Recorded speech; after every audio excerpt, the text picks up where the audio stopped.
Alors mon métier, il consiste dans le fait de récupérer les chiens chez eux, d'aller faire des sorties donc en meute, donc promeneuse de chiens, dog walker. Les dog sitters, souvent, ils gardent les chiens chez eux, ils passent chez les gens. Un promeneur de chien, il va vraiment s'occuper de la sortie, du besoin de dépenses physiques du chien. C'est pas la même chose. Je garde pas les chiens, je les sors et je les rends au maître une fois dépensés. Donc là, je m'arrête chercher Roquette qui est chez elle. Donc soit c'est la maîtresse qui me la descend quand je suis toute seule, ou soit comme tu es là, tu vas pouvoir aller checker le temps que j'aille la chercher. C'est mon trousseau de clés avec tous les clés des clients, et encore il en manque largement parce que je me suis dit que comme j'allais tout mettre dans mon sac, ça servait à rien que j'ai toutes les clés. Au total, je pense que j'ai une 40aine de clients, mais après il y en a qui viennent de manière très régulière chaque semaine et d'autres c'est plus occasionnel. T'inquiète pas, ils sont gentils. Alors en fait, là je vais récupérer tous les chiens qui ont besoin de sortie la semaine. En fait, moi, mon travail, c'est de dépenser les chiens parisiens. Il n'y a qu'un grand chien aujourd'hui, c'est pas forcément représentatif. Il n'y a que Suzy qui est perdue au milieu de ce petit monde. Vous arrêtez. Là, on prend toute l'avenue d'Auménil. Je faisais une école de théâtre. J'ai eu envie de trouver un travail à côté. Et j'ai rencontré un promeneur de chiens aux Tuileries qui avait quand même beaucoup de chiens et qui les gérait très bien.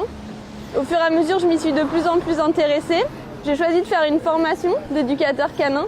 J'ai donné des cours d'éducation et puis j'ai réalisé que souvent les chiens, quand ils manquaient de toute manière de dépenses physiques, on peut rien espérer de plus en fait. Si on veut un chien qui est bien dans ses pattes, il faut le combler déjà à ce niveau-là.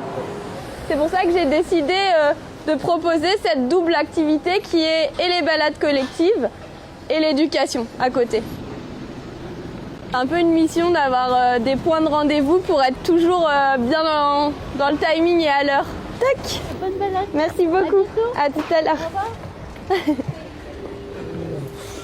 Hop là. Toscane, Chihuahua poil long. Comme quoi, toutes les races et toutes les tailles ont besoin d'être dépensées. Hein. Ils ont tous besoin de sortir et de se sociabiliser. Je suis en train d'attacher les chiens en fait pour pas qu'ils puissent sauter du vélo. J'essaye qu'ils aient une longueur pour pouvoir regarder quand même parce que souvent ils aiment bien pouvoir mettre les pattes et regarder comme ça. Donc j'essaye qu'ils aient quand même cette longueur là. Voilà. Là on a récupéré le dernier et maintenant il va falloir pédaler jusqu'au bois de Vincennes. C'est la partie sportive.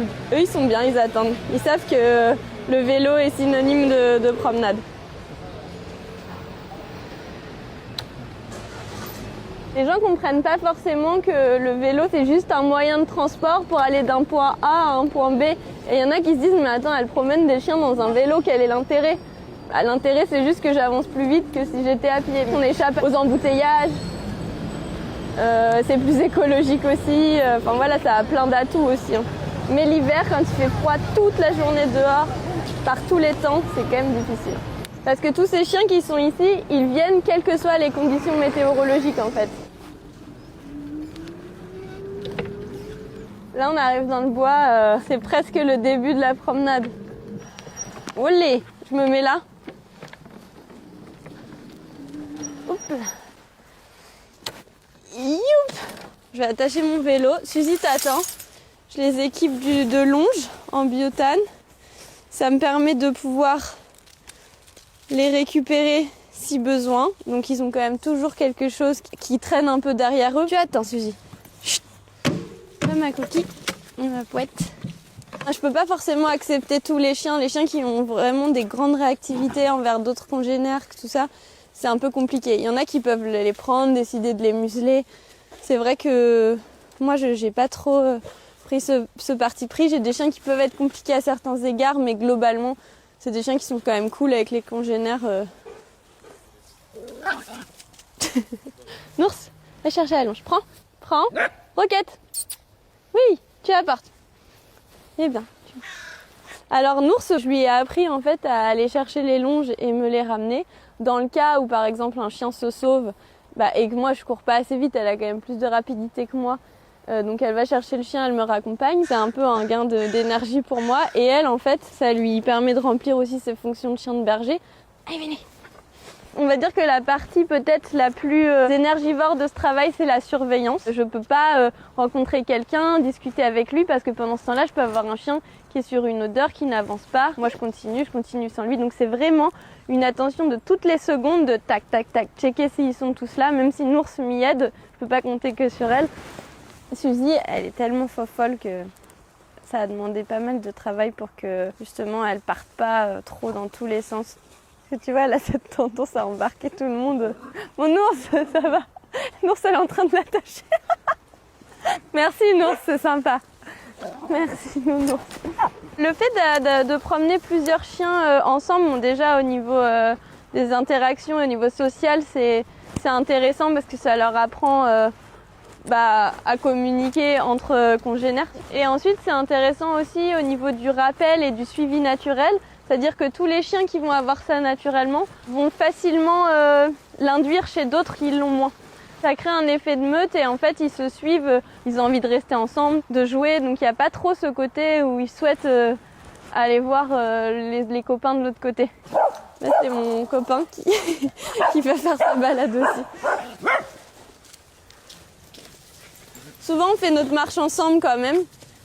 Selon le nombre de chiens que l'on a, parce qu'on peut pas non plus avoir des groupes de chiens trop conséquents. Je pense qu'on est quand même nombreux à faire ce métier, puisqu'on est de plus en plus nombreux, ne serait-ce qu'au bois de Vincennes, on croise de nouveaux promeneurs de chiens. Étant donné qu'il y a de plus en plus de chiens dans Paris, je pense qu'il y a de plus en plus de besoins aussi, parce que les gens travaillent et ont besoin de sorties pour leurs chiens. Là je me range, il y a des vélos qui arrivent. Bravo Roquette. Et on peut repartir. C'est bien Nounours. C'est vrai qu'il y a eu quand même pas mal de déviances liées à ce métier, puisque certains le pratiquaient sans faire trop attention à leur entourage, c'est-à-dire aux gens qui courent dans le bois de Vincennes, des cyclistes, etc. Ça demande quand même à être prudent, à se ranger quand ils arrivent, à ce que chacun se respecte. Et c'est vrai qu'on ne peut pas arriver avec nos grosses meutes de chiens et ne pas avoir conscience que ça peut faire peur à quelqu'un qui arrive. C'est très important de savoir lire et d'avoir une bonne lecture du chien, de se dire « Ah, là, il est mal à l'aise, là, il est peureux », pour pouvoir anticiper des situations qui puissent se produire. Vas-y, ma pote. Pas bouger.